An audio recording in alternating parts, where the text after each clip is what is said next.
salaam sama gars yi di nuyu ñëpp di ziar ñëpp di leen jox seen wàccuwaay euh,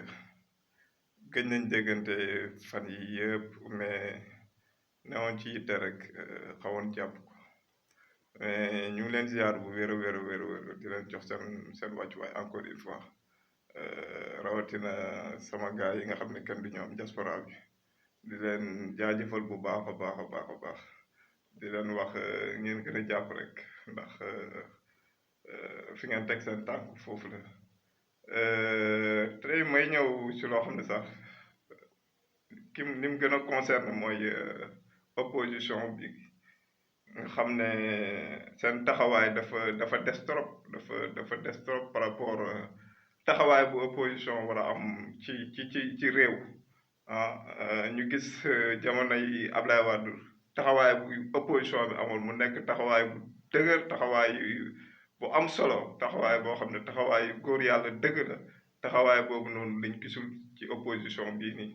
opposition la boo xam ne seen taxawaay dafa desee leer te nag dafa jot pour que opposition bi seen taxawaay leer ku nekk ñu xam ban position la taxawee soit da ngay nekk ci opposition wala nga nekk ci pouvoir mais mënuñ nekk opposition boo xamuñ kan moo ci opposition xamuñ kan moo ci pouvoir loolu nekkul loo xam ne askan bi daf ci jëriñu su fekkee ñiy def politique yëpp dañ koy def parce que dañ gëm ne dañu koy def pour servir defuñ ko pour des intérêts crypto personnels war nañ mën a jël seeni égo yi teg ko fële def benn bloc dajaloo pour l'essentiel bu fekkee servir rek moo ñu tax a jóg ñun ñëpp war nañ mun a réussir faire benn bloc boo xam ne dañ mën a def face à Macky Sall avec ses dictatures yu nga xam ne da koy imposer dans un pays démocratique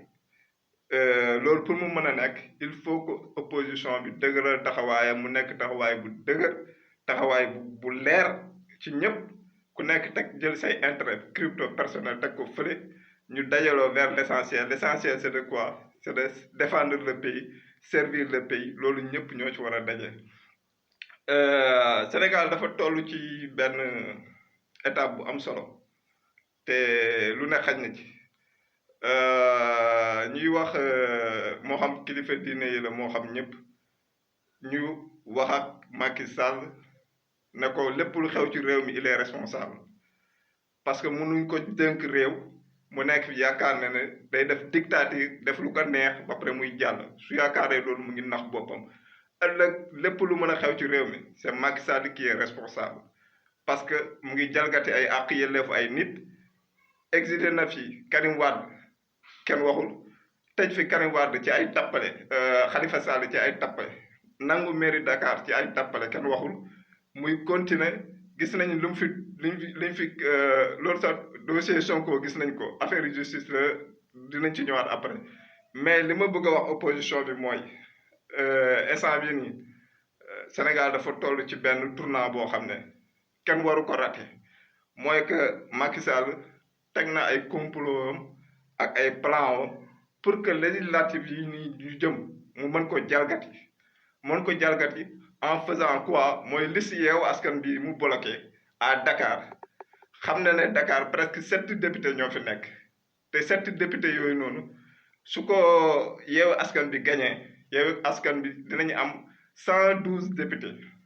te 112 députés yooyu Yewwi Askan bi am dafay mën a permettre Yewwi Askan bi non seulement cohabitation day am assemblée nationale par force premier ministre bi ci opposition bi lay jugee en dehors de ça lu ci gën a am important mooy que même bu ñu amul 112 députés même 110 députés bu ñu ko amee opposition bi dina mën a tëgg constitution bu bees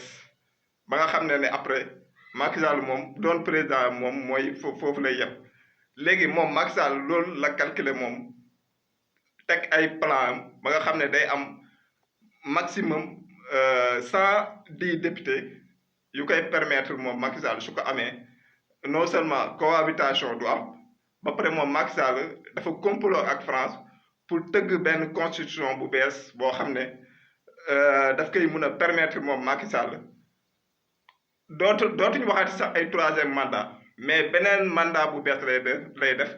parce que constitution bu bees mooy ñëwaat mun na sax dem ba dëggaat beneen république loolu sax mooy complot bi ak France beneen république bu bees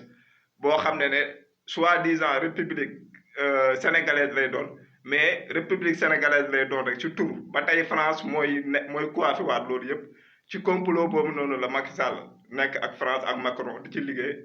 ñun ñuy wax Macky Sall ñun ñu ngi koy ñu am nañ ko à l'œil manœuvre yi muy def yëpp xam nañ ko te duñ ko bàyyi muy taal dëkk bi ñu koy wax encore une fois dëkk bi heure bu tàkkee c'est le seul responsable c'est Macky Sall naka ñëpp xamee noonu kilifa diine yi aussi ñu jël seen responsabilité waxam raisonné Macky Sall wax ko ne moom réew mi doonul réew mi ci ay maamam dañoo xeex ba jël réew mi ci loxo Ablaye Wade jox ko noonu tamit la ñu xeexaatee ba jël réew mi ci ay loxoom su bëggee mu rafet moom lay neex su bëggee mu ñaaw tamit ñu jël réew mi ci loxo boo xam ne